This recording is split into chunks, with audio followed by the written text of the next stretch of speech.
Ito mga tropa, ayan yung binara ko yan. Papakita ko sa inyo paano yung yung pagbabara ng hindi matutuklap yung kantuan. Yan.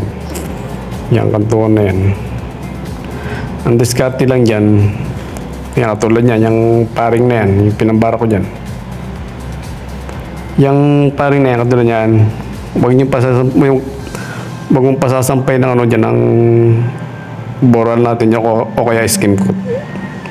Kasi pag pinasampa natin yung masilya natin dyan, kapag binaklas natin yung paring na yan,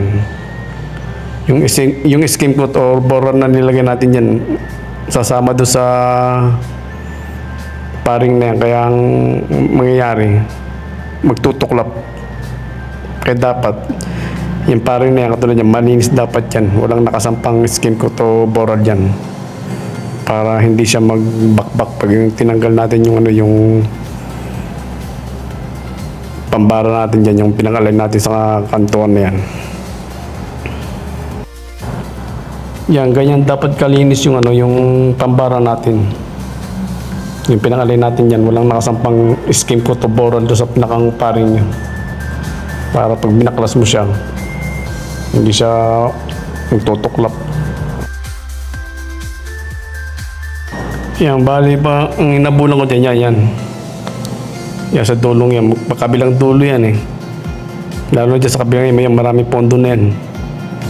Bali, lubog siya.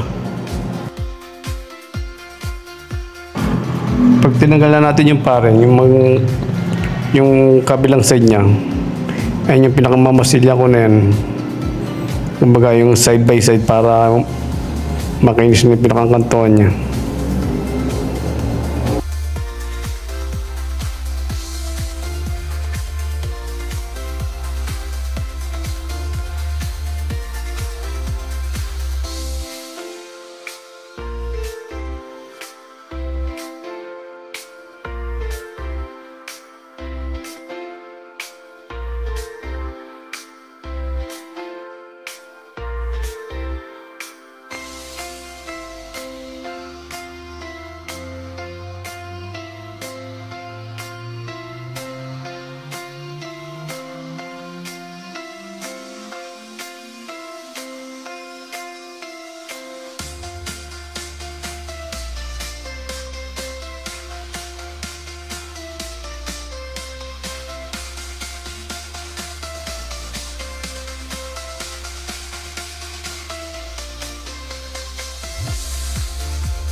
Yan yung pinaka-final na niya, kantuan na niya.